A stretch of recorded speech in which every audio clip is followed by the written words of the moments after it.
누차 말하지만 어제보다 오늘이 더 중요하고 오늘이 내일보다 중요하지 않습니다. 만약에 오늘만 사는 우리들이라면 우리는 이렇게 살지 않을 것입니다. 병원에 가지 않을 것이고 책을 읽지 않을 것이고 다른 사람에게 손 내밀 이유가 없습니다. 그러나 우리에게는 미래라고 하는 내일이 있기 때문에 견디고 참고 우리가 하나님께 말씀대로 살아가려고 노력하는 것이죠. 여러분, 이대로 시간이 흘러가면 우리가 곧 맞이하게 될 우리의 다음 세대들이, 우리 자식들이 곧 맞이하게 될 우리 미래 세상은 어떻게 될까라는 문제의식 속에서 우리는 7번째 시리즈 설교를 맞이하게 되었습니다. 누차 말하지만 저는 학자도 아니고 미래에 대한 낙관론자도 아니고 부정론자도 아닙니다. 제가 예수님을 믿고 하나님 앞에 너무 감사하고 복되게 여기는 것은 두 가지인데 뭐 두 가지만 있겠습니까? 수백만 가지 일터인데 꼭 찍어서 두 가지만 이야기하라면 여러분도 마찬가지. 첫째는 이 지옥에 가서 영원히 고통받아야 할 마땅한 죄인이 예수님의 생명으로 말미암아 천국에 가서 영원히 살 수 있는 존재가 됐다는 것. 이것을 무엇으로 보상하며 우리가 표현할 수 있겠습니까? 이것이 미래에 받을 가장 큰 복이라면 아울러서 부수적으로 받고 있는 지금 이 시대에 예수님을 믿음으로 받은 최고의 복 중에 하나는 무엇이냐? 성경의 말씀의 진리의 안경을 끼고 세상을 보게 됐다는 것입니다. 박사학위를 수십 개 가졌던들 마귀를 알겠습니까? 세상에 있는 모든 학문과 책을 통달한들 자기가 죄인인지를 알겠습니까? 근데 우리는 이 세상을 보는 눈이 하나님의 눈 관점이요 성경의 진리의 관점을 우리가 그렇게 살고 안 살고는 두 번째고 일단 분별할 수 있는 은혜를 주신 것을 무엇으로 감히 표현할 수가 있겠습니까? 예수님을 믿기 때문에 성경의 진리를 알기 때문에 동성애가 죄인지를 알았습니다. 성경의 진리에 이 안경을 끼고 보았기 때문에 오늘 이 시대 사람들이 이렇게 살아가는구나 하는 것을 알게 되었고 분별이 생겼다는 것이죠.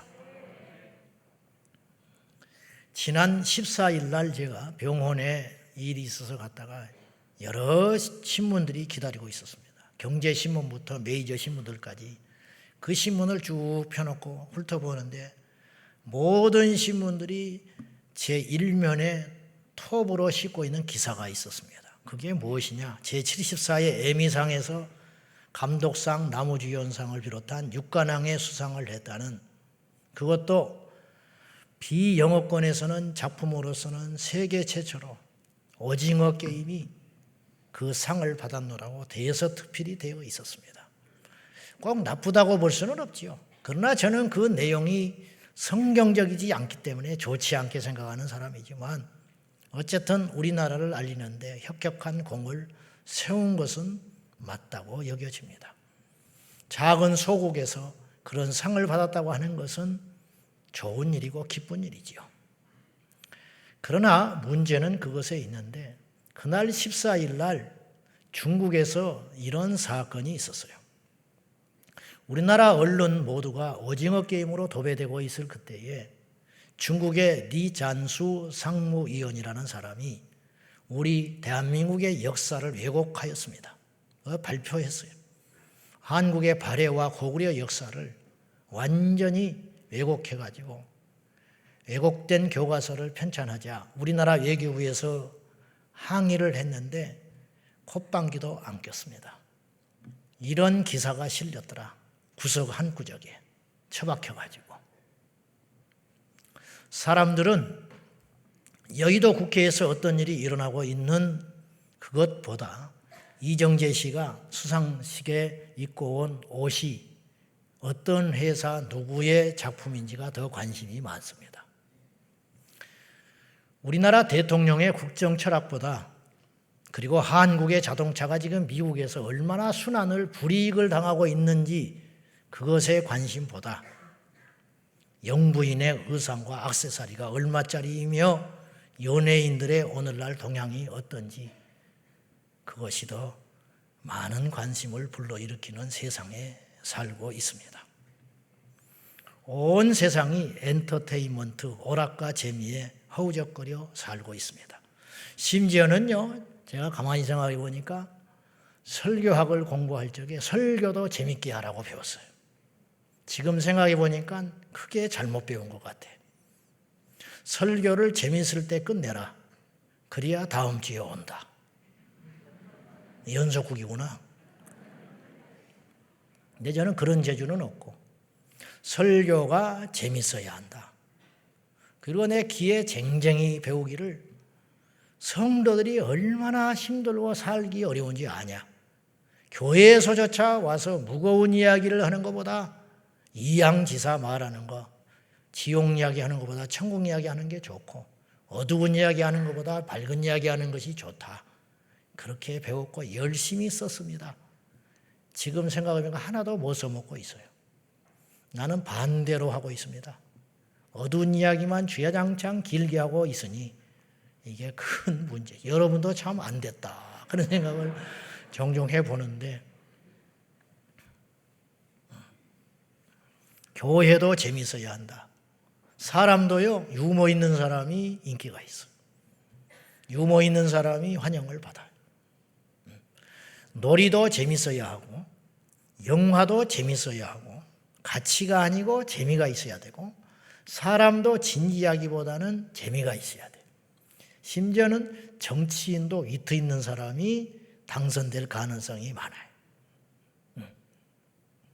그러니까 사람들은, 방송에 나오는 정치인들이 어떠한 정치 철학을 가지고 자신의 정치를 해가느냐에 대한 관심보다 넥타이를 정확히 맸는지, 머리 스타일이 어떠한지, 키는 훤칠한지, 옷 매무새는 어떤지, 대통령이 옷이 막 널부적한 거, 바지가 그거 입고 다닌다고 또 못마땅해 하잖아요. 저는 그렇게 생각해요. 넓든지 좁든지 반바지를 입고 다니는지 정치만 잘하면 좋겠어, 나는. 그렇잖아요.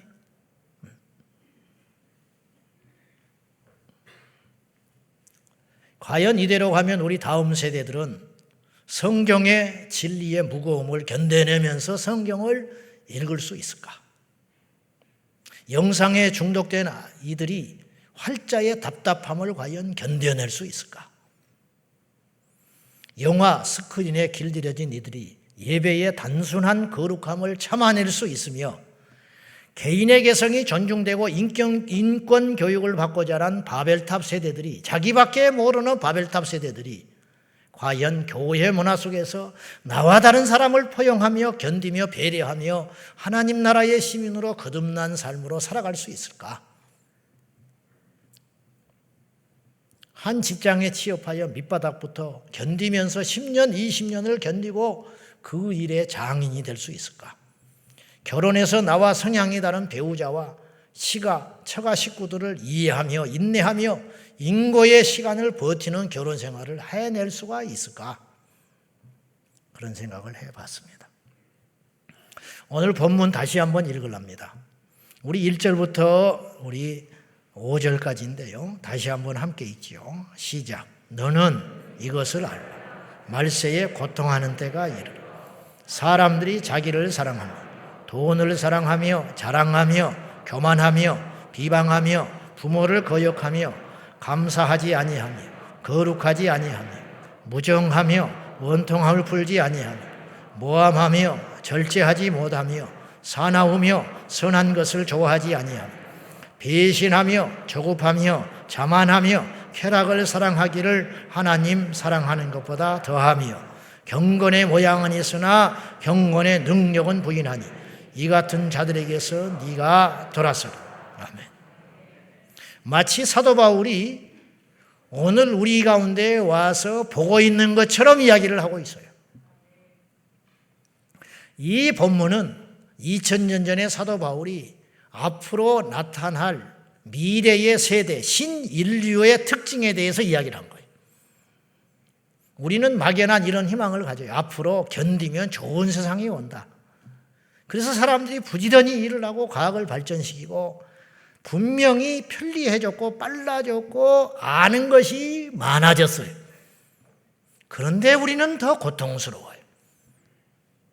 더 힘든 일이 많고 더 마음 써야 할 일이 많고 더 많은 정신적 노동과 스트레스에 시달리고 있어요. 웃음기가 점점점 없어져가. 성경이 예언을 했다니까. 너는 알라. 말세에 고통하는 때가 이럴 것이다. 뭐 때문에 고통스럽냐? 다음과 같은 사람들이 때문에 고통스럽다. 그 사람들만의 문제가 아니라 너도 그런 사람이 된다.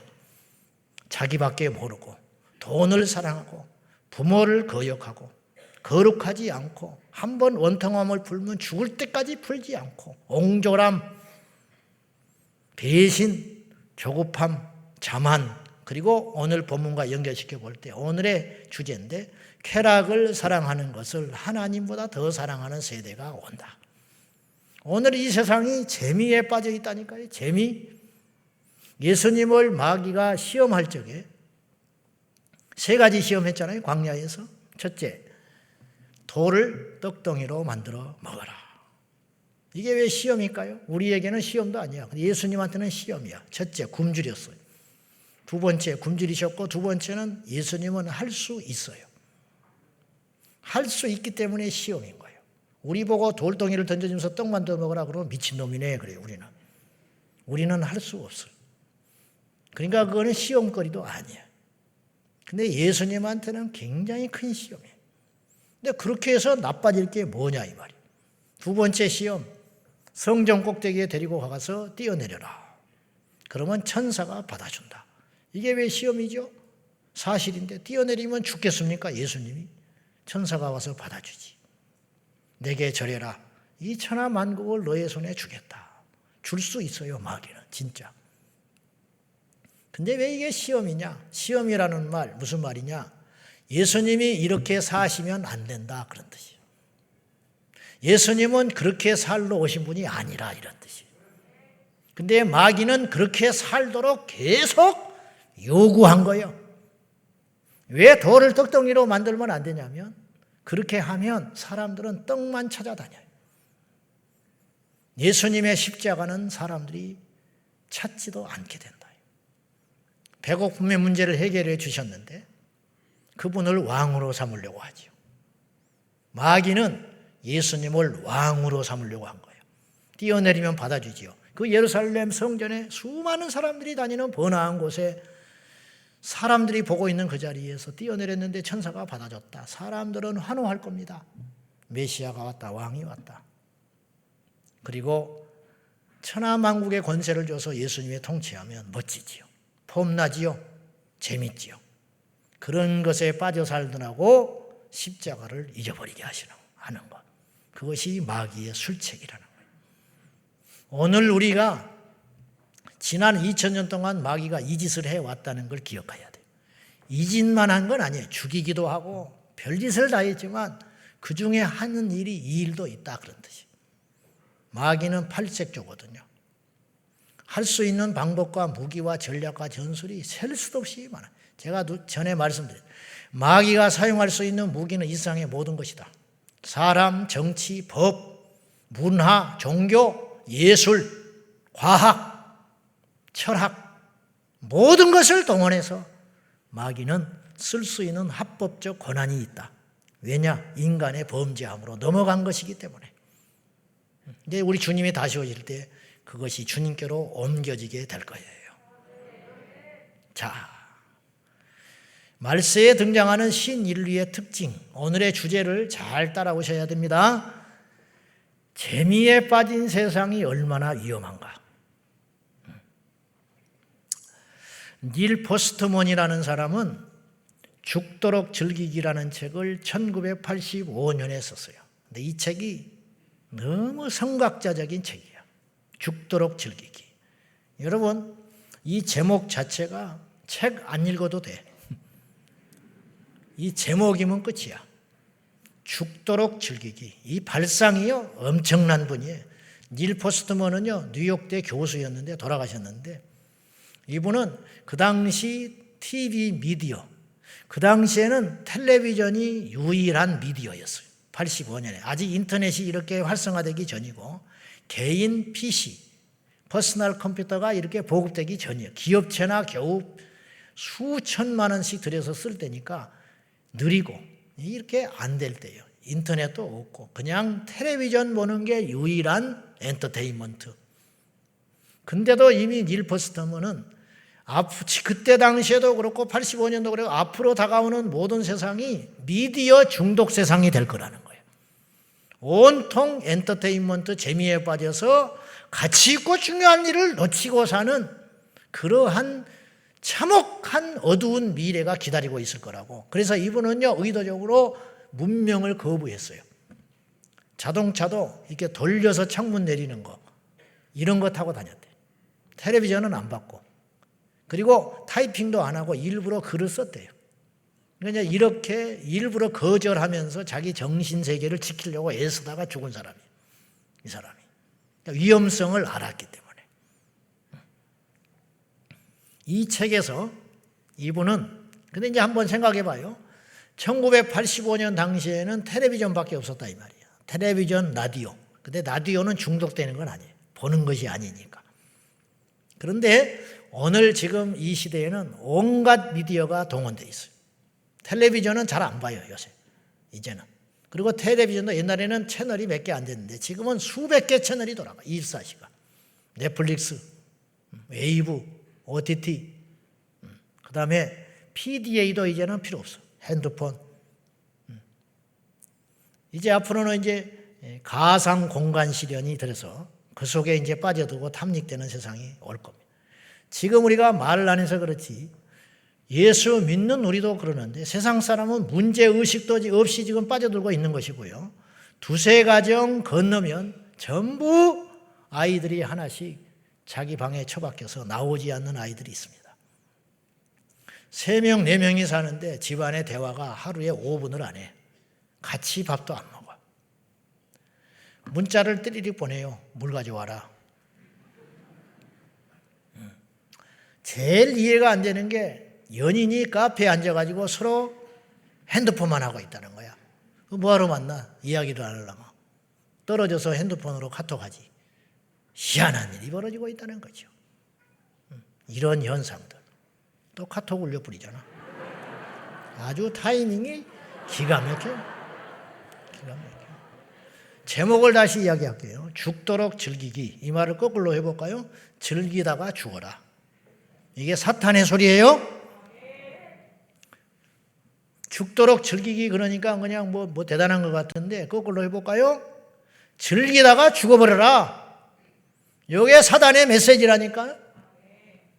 근데 이것이 먹히고 있어요 지금. 사람은요 여러 가지 일을 못 잡아. 우리 마음속에 들어오는 주인은 하나밖에 없어요.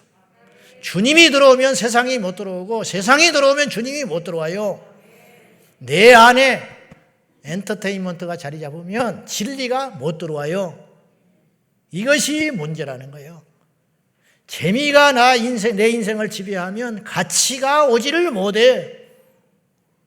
세상의 재미가 나를 지배하면 십자가가 오지를 못한다 이 말이요. 예수님이 돌을 떡덩이 만들고 권세 부리고 돌아다니시면 십자가가 잊혀지게 되어 있었다 이 말이에요. 주님은 아시고 이겼는데 우리는 지금 못 이기는 것 같다 이 말이죠. 오늘 이 이야기를 하는 거예요. 우리는 즉흥적으로 무언가에 재미있게 빠져 즐기고 있는 사이에 우리 안에는 뭔가가 죽어가고 있어요. 우리 안에는. 영원한 생명이 죽고 있어요. 영혼의 갈망이 죽고 있어요. 위대한 하나님의 사명의 명령들이 우리 속에서 자취를 감춰가고 있다. 그런 말이죠. 죽도록 즐기기 위해서 이 닐 포스트먼은 2권의 책을 비교를 했어요. 이게 글쎄요, 제가 이 감정을 어떻게 표현해야 할지를 모르겠는데 여러분 조금 딱딱한 이야기인데 좀 용납하시고 좀 들어보십시오. 아시겠죠? 뭐 닐포스트몬이고 뭐고 나는 복잡해 죽겠는데 저 인간이 왜 오늘 알지도 못하는 것이 뭐 이렇게 쩍쩍 소리를 하나. 나도 괴로워.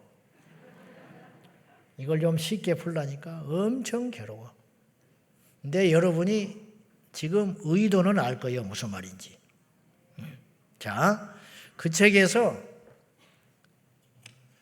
이 닐 포스터먼이 두 권의 책을 비교하면서 소름 끼친 이야기를 했어요. 여러분 이 셀 가족 모임 이걸 한번 보세요. 일부러 이걸 했으니까.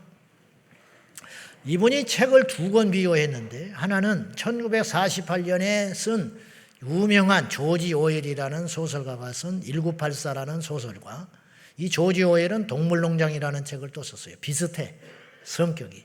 이게 뭐냐면 전제 독재 국가의 위험성과 폐해. 이 사람이 그런 피해를 받은 사람이에요. 이 저자가. 그래서 그걸 경험으로 바탕해서 앞으로 인류를 염려하면서 소설을 쓴 거예요. 그래서 이 책이 얼마나 유명한 책이 됐는지 1984년이 다가올 때 진짜 그런 세상이 될까 봐 사람들이 걱정을 할 정도였다는 거예요. 근데 불행 중 다행으로 그런 세상은 열리지를 않았어요. 근데 더 위험한 세상이 시작됐어요. 눈치를 못 채는 거예요. 독재 국가는 점점 종말을 가해가고 있지만 독재만큼이나 무섭게 우리 영혼을 파괴하는 일들이 생기고 있는데 사람들은 이걸 몰라요. 이게 문제라는 거예요, 지금. 마귀가 더 교묘해졌다는 거예요. 더 업그레이드 돼가지고 사람을 속이고 있다는 거예요. 다시 말해서 비바람과 냉기로 우리를 공격하면 우리가 옷을 꽁꽁 동이면서 그걸 우리가 인내하고 싸우려고 할 텐데 햇볕이 나니까 옷을 훌러덩 벗어던져 버리는 거예요. 근데 몸으로 따지면 훌러덩 벗어던지고 햇볕에 노출된 것이 더 위험하게 됐다. 더 위험한 세상이다. 근데 몰라. 춥지 않으니까.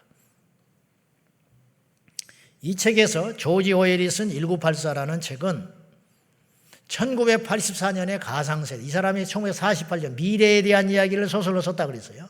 1984년이 되면 어떤 세상이 됐냐면 전 세계가 어떤 세 대륙 중에 하나를 이야기를 했는데 빅브라더라고 하는 가상의 인물이 전 세계를 통제하고 지배하는 시스템이에요. 근데 이 사람이 아니고 시스템으로 지배를 하는데 각 집마다 스크린 롤이 있어가지고 그걸 통해서 사람이 뭘 먹는지 누구를 만나는지 대화는 어떻게 하는지 뭐 어디를 가는지 감시를 하는 세상이 된다는 거예요. 이런 무서운 세상이 온다. 소설로 그 주인공을 등장시켜서 그런 아주 어두운 미래를 그렸어요. 근데 엘더스 헉슬리라는 사람은 멋진 신세계라는 책을 썼는데 그 책도 오래된 책인데 놀랍게도요. 이 내용은 뭐냐면 2540년을 가상의 배경으로 하고 있어요. 그때 되면 사람들이 결혼을 해서 아이를 낳지를 않아요. 공장에서 찍어내. 정자와 난자를 결합시켜서 공장에서 찍어내는데 처음부터 공장에서 사람의 직업과 운명을 결정해서 내보내. 5계급으로. 계급이 아니고 예를 들면 이런 거예요. 제철소에서 일할 사람은 불에 강하게 만들어서 내놔. 체질적으로 이 사람은 불에 강해. 뜨거움을 잘 견디게 유전자를 이렇게 변형해서 내놓는다. 예를 들면. 청소를 시키려면 아주 더러운 꼴을 못 보는 사람을 만드는 거야. 이런 식으로. 정치할 사람은 정치할 사람을 만들고 이렇게 해서 학자는 학자대로 이렇게 해서 직업군을 만들어가지고 애초에 만들어서 내놔버리는 거예요. 그러니까 인간의 몸, 이건 성결이나 거룩이나 순결을 지킬 필요가 없어요. 그리고 그때는 모든 의식주와 생활이 완비되고 복지가 완전하기 때문에 사람들이 굶주리거나 춥거나 덥거나 전쟁을 하거나 싸울 필요가 없어요. 완전한 지상낙원. 그래서 신세계, 멋진 신세계. 근데 문제는 어디 있냐? 사람답지 않게 살아간다는 거예요. 가끔 개중에 고민을 하는 사람이 나타나. 그런 사람이 나타날 수 있잖아요. 뭐지 이거? 오늘 하루를 뭐야 이거 의미가 없나? 그런 생각이 들 때마다 쾌락을 증진시키는 알약을 넣어줘버리면 이 사람이 대번에 또 다시 단순해져 버리는 거야. 이런 식으로 해서 그 세계를 지배하는 그룹이 있어. 이 이야기가 멋진 신세계라는 거야. 자, 여기 봐봐요. 표를 보세요. 조지 오웰이라는 사람은 1984 소설을 통해서 첫째, 외부의 독재나 압제에 의하여 통제될 걸 걱정했어요. 1984년이 되면 그런 세상이 될 것 같다. 근데 멋진 신세계에서 엘더스 헉슬리라는 사람은 통제 때문에 사람들이 지배받는 걸 걱정하지 않고 오히려 첨단 과학의 발달로 인하여 그런 것에 완전히 취해가지고 여러분 지금 우리가 핸드폰의 노예가 되어 있어요. 핸드폰의 노예, 텔레비전 노예, 돈의 노예, 쾌락의 노예, 재미의 노예가 되어 있다 이 말이에요. 그렇죠? 적어도 북한 사람들은 핸드폰의 노예는 안 돼 있어. 김정은의 노예가 돼 있지. 김정은의 노예나 핸드폰의 노예나 똑같다 이 말이에요. 우리는 영혼의 노예가 되어 있는 건 똑같다. 할렐루야. 이해됩니까? 그러니까 염려하는 건 다르지만 결과는 똑같다. 지금 이야기하려는 거예요. 두 번째, 조지 오웰은 서적이 금지될 걸 걱정해요. 옛날에 우리 금서라는 게 있었어요. 책을 못 읽을 책이 있었어요. 과거 독재 정권 때 몰래 읽고, 그리고 노래도 금지곡이 있었어요. 고래사냥. 어르신들은 알지. 그런 노래는 못 부르게 했어요. 어이없는 일이죠. 그런 때가 있었어. 70년대. 그걸 걱정했어요. 조지 오웰은. 근데 엘더스 헉슬리는 뭘 걱정했냐면 책 자체가 읽을 필요가 없는 걸 걱정했다는 거예요. 그럼 오늘 지금 이 시대는 어느에 가깝냐? 오늘 여러분 책 못 읽게 하는 사람 있어요? 없어요? 누가 책을 못 읽게 해? 문제는 뭐냐? 책을 안 읽어. 고양시에 인구가 100만이 넘고 기독교인들이 못 잡아도 10%만 잡아도 10만 명이에요. 교회가 500개가 넘어요. 근데 기독교 서점이 제가 알기로 2개 있어. 지금 10년 사이에 2개가, 3개가 없어졌어. 내가 다니던 기독교 서점이. 무슨 말이냐? 책을 안 읽어요. 1000권의 책이 쏟아지면 그 중에 하나가 베스트셀러가 될까 말까 해. 내 책도 사라지고 말았어요. 10년 전에 나왔으면 좀 읽었을 텐데 안 읽어. 안 읽어. 여러분도 안 읽었지. 사가기만 하고. 다 알고 있어요. 저는 여러분들이 지난 여름에 한 일을 알고 있어. 옛날에 전철을 타면 신문 쪼가리라도 봤어. 그것도 해로운 신문이 있었어요. 만화, 스포츠, 일간 스포츠 이런 거. 그래서 몰래 보고 그랬어. 근데 지금은 신문이라도 좀 보는 세상이면 좋겠어. 아이들이 이것만 보고 있어. 제가 경의선 타고 예전에 몇 년 전에 문산에서 서울을 어떻게 갈 일이 있었어요. 우연히. 군인들이 다 탔어요. 딱 앉더니 착 이러고 있는 거예요. 수십 명이 이러고 앉아요. 똑같은 제복을 입고 이러고 있어요. 노예가 돼 있는 거예요. 책을 읽지 못할까 봐 걱정하는 세상이 아니고 책을 읽을 필요가 없다. 그것이 더 무서운 세상이다. 세 번째, 1984에서 언론이 통제되고 우리 옛날에 그런 때가 있었으니까. 그죠? 언론 통폐합이니 뭐 이 방송 못 나가게 가이질해버리고 뭐 그런 때가 심의해가지고 언론이 통제당하고 정보가 정부에 유리한 정보만 이렇게 나가는 그런 세상이 1984다. 그걸 걱정했다는 거예요. 그런데 이 기가 막힌 말을 보세요. 엘더스 헉슬리는 장차의 세상은 2540년은 근데 그때까지 갈 필요도 없어. 지금도 마찬가지. 지나친 쓰레기 정보의 과잉 생산을 걱정했어. 무슨 말이냐면 너무 많은 정보가 쏟아지기 때문에 그중에 진짜 정보를 모를까 봐. 아까 제가 오징어 게임 이야기했어요. 오징어 게임이 중요한 게 아니고 오늘 우리에게는 역사 왜곡하고 있는 게 더 문제라. 오징어 게임이 문제가 아니고 대법원에서 지금 이번 주에 무슨 심리가 열리는지가 더 중요한데 눈을 씻고 봐도 그런 기사는 안 나와요. 우리 복음법률가 협회라고 믿는 변호사님들, 깨어있는 변호사님들, 이런 판검사 출신들이 단체를 만들어가지고 이걸 대응하고 있는데 이분들이 눈식 맨날 그런 것만 보고 계시는 거예요, 지금. 근데 그걸 늦게 발견한 거예요. 그러니 일반인들은 무슨 일이 일어나고 있는지를 몰라요. 여러분, 학교에서 가정통신문이 와요. 읽어본 사람 손 들어보시오. 몇 명 있지도 않아. 그냥 도장, 야, 아빠 갖고 와 사인해 줄게. 그 내용이 무슨 내용인지 아세요?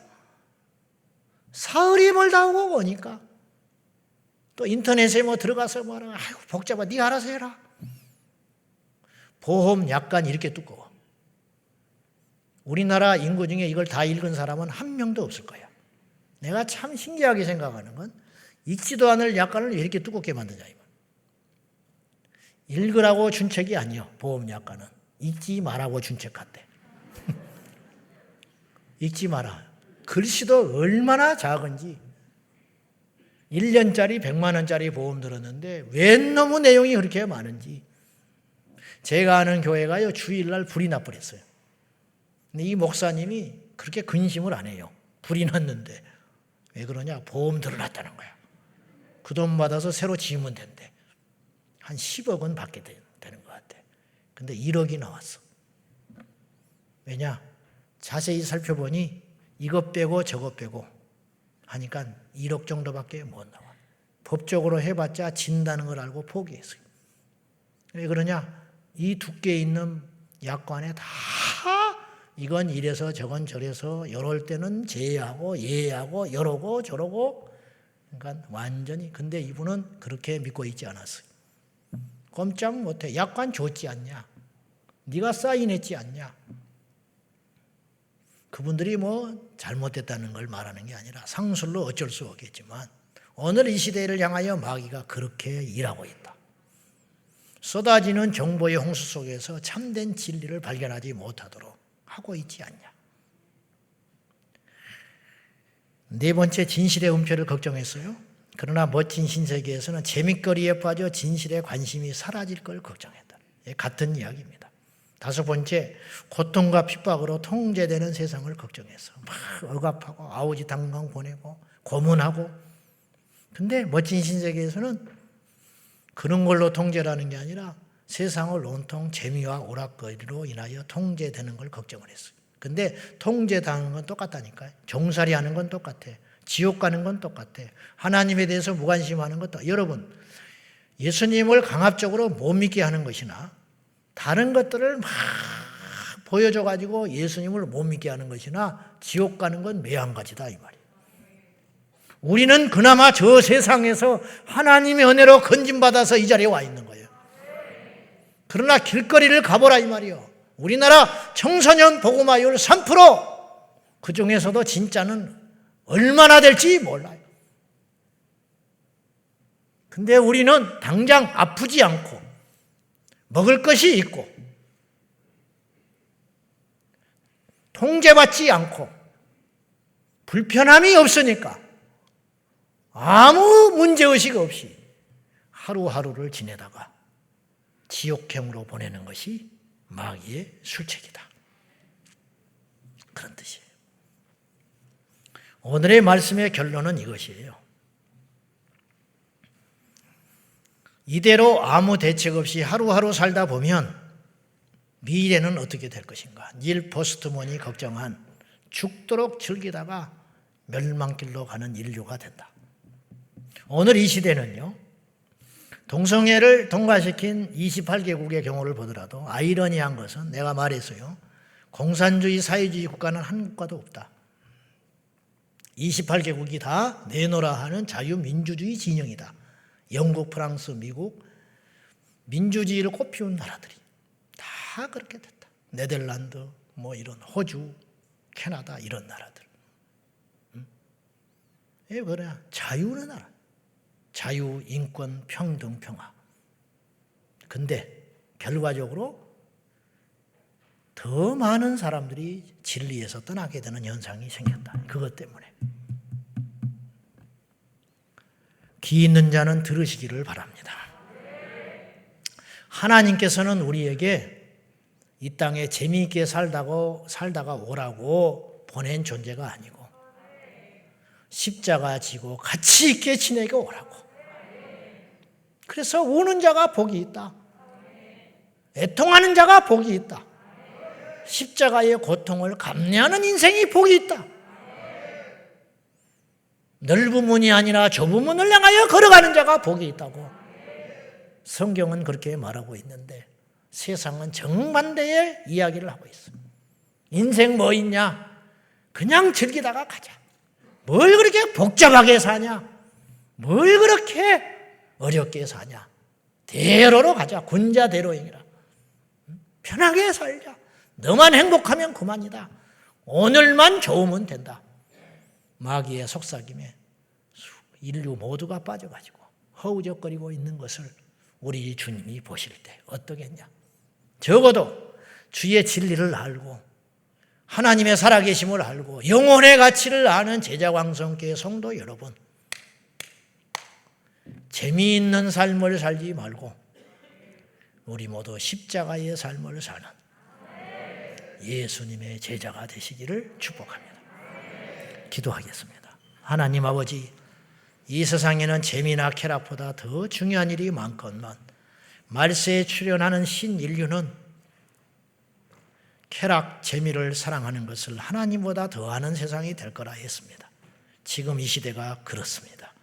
주님이 시간의 분별력을 가지고 죽도록 즐기는 인생이 아니라 우리의 생명을 빼앗아 간다 할지라도 예수 그리스도 그분을 붙잡는 인생 되게 하여 주옵소서. 우리 후대를 기억하사 세상에 빠져 허우적거리다가 몽롱한 눈동자를 가지고 헤매다가 지옥불에 떨어지지 않도록 저들의 영혼을 말씀으로 가득가득 채워 주옵소서. 예수님의 이름으로 기도 올리옵나이다.